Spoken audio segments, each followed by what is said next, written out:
Alright, so the Modern Warfare 4 beta starts probably like in a few hours before I'm posting this, and they didn't really do a good job of marketing it, so I'm going to go over what we're going to be getting in the beta. Alright, so week 1 of the beta starts on August 21st at 2 p.m. EST and lasts until August 25th. It is available to anyone who pre-ordered the game or has a code. It is not on the Switch 2, but is on every other platform. Now in week 2, you're going to be able to access the campaign and the multiplayer. Now as for the campaign, you have one mission and it's called Entrenched.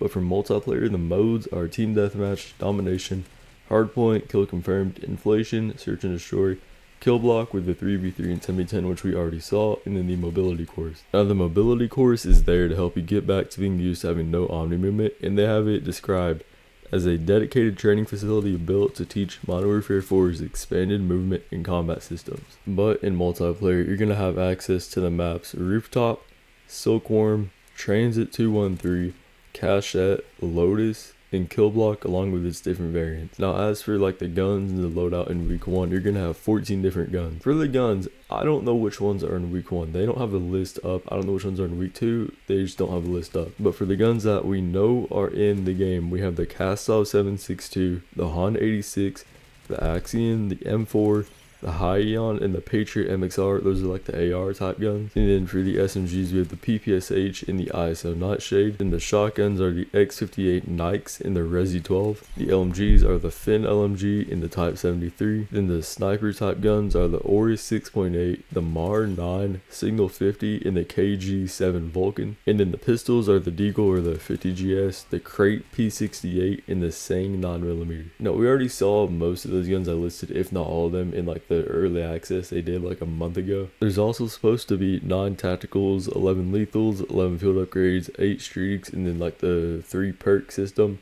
But again, I don't know like exactly which ones there are because they just don't have them listed. Now in this beta, we're gonna have access to 2 of the Apex attachments, which are pretty much the prestige attachments we had in BO7, and the only 2 that they have listed are for the Han 86 and the X58 Nikes. For the Han 86, the description says it transforms it into the Han X20 Skybreaker.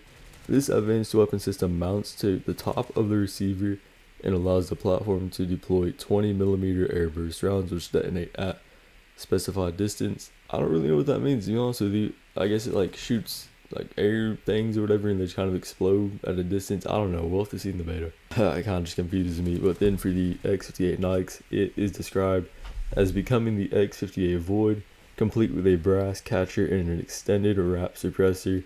The X58 Void is the ultimate stealth platform, hiding enemy death markers and obfuscating, I don't know why you're using words like that, man, I can't say them, the directional hit indicators of its target. Now they're also slightly changing up score streaks, which are now kill streaks, and going off kind of like a point based system. If you think back into like BO7 or BO6 right now, where you have to get like 400 score for your UAV, now instead of 400 score, you need to get 4 points. Now think back to like Modern Warfare 3, that's pretty much what this is. But pretty much 1 kill is 1 point, and you can get points by holding like the domination flag or holding a hard point or planting a bomb. So pretty much like I just said, think back to the newer Modern Warfare 3 where you had to just get a kill, that counts as a point or whatever. Instead of like 400 score for UAV, it's 4 kills or 4 points or whatever they have it as. Now as for the progression and like leveling system in week 1, you can go up to level 20 and you get different rewards throughout the levels. Alright, so that's all I really know for week 1. Now as for week 2, that starts on August 28th and goes until September 1st. And this week of the beta is now on the Switch 2 and also whenever pre-orders start on that platform.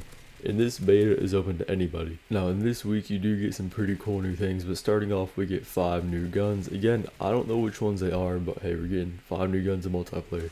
Alongside those guns, we're also getting new lethals, tacticals, field upgrades, and streaks. Again, no idea what they are, but we're just gonna have to see. But the big like highlight of this week is now we have Warzone in the beta for the first time, and it's going to be on the brand new Zodiac Resurgence map and on the new MW4 engine. And like I said, this is the first time this has ever been in a beta, so that's going to be pretty cool to see. But back to multiplayer, we should be getting a new map called Lithium. I can't really find like a picture of it, So I'm just going off whatever they have posted on their thing. But then we also have Groundwork coming back with 2 POIs from the new big map from Warzone. We're going to be on Imjin, Farmland, and Wolf Stadium. So we're going to be able to see the new rebirth map as well as parts of the new big map, which is going to be pretty cool. And then finally for the progression, you can go up to level 30 now and unlock the new guns and all the new stuff along the way. And that's going to be it for what we're getting in the Modern Warfare 4 beta. It was all kind of like the basic stuff that we're getting, you know, kind of going off of what I can get. But let me know what you think of it down below, and I'll be seeing y'all on there tomorrow.